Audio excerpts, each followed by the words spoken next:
আম, লিচু সহ নানান অপরিপক্ক ফলে ছেয়ে গেছে বাজার।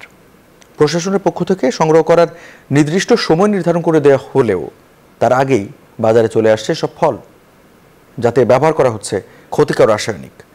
এসব ফল জনস্বাস্থ্যের জন্য ক্ষতিকর বলছেন বিশেষজ্ঞরা। অন্যদিকে প্রশাসনের পক্ষ থেকে এসবের বিরুদ্ধে অভিযান চালানোর কথা বলা হচ্ছে। রাজশাহীর মতিউর মুর্তজা এবং পাবনার আহমেদ রানার সহায়তায় জাহিদুজ্জামানের প্রতিবেদন। আম, লিচু সহ মৌসুমি ফলে ছেয়ে গেছে দেশের বাজার, কিন্তু ভোক্তারা বলছেন বাজারে ওঠা বেশিরভাগ ফলই অপরিপক্ক। একদিকে রাসায়নিক দিয়ে পাকানো হচ্ছে সব ফল, অন্যদিকে সংরক্ষণের জন্যও ব্যবহার হচ্ছে ক্ষতিকর রাসায়নিক। মনের শঙ্কা থাকলেও মৌসুমি ফল কিনতে বাধ্য হচ্ছেন ক্রেতারা। দাম নিয়েও তাদের রয়েছে অসন্তুষ্টি। গাছে থাকতেই কেমিক্যাল দিয়ে পাকানো হচ্ছে। লিচু কিনে লাল দেখে কিনতে হচ্ছে, ভিতরে টক, পাকে নাই, ওইগুলি বিক্রি করতেছে।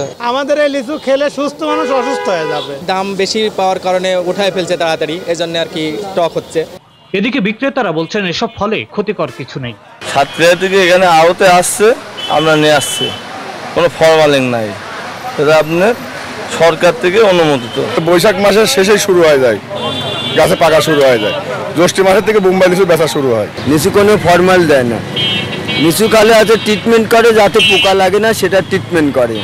তবে বিশেষজ্ঞরা বলছেন লাভের আশায় পরিপক্ক হওয়ার আগেই ফল সংগ্রহ করে পাকানো হয়, যা জনস্বাস্থ্যের জন্য ক্ষতিকর। এই পরিস্থিতি এড়াতে ফল সংগ্রহের সময় বেঁধে দিয়েছে প্রশাসন। তারপরও যারা অনিয়ম করছে তাদের বিরুদ্ধে ব্যবস্থা নেওয়ার কথা বলছেন এই কর্মকর্তা। কোনো চাষিরা যেন এই অপরিপক্ক ফল বাজারজাত না করে বা কোনো ব্যবসায়ীরা যেন তাদের দোকানে সংগ্রহ না করে, সে বিষয়ে আমাদের কৃষি বিভাগ এবং জেলা প্রশাসন যৌথভাবে অভিযান পরিচালনা করছে।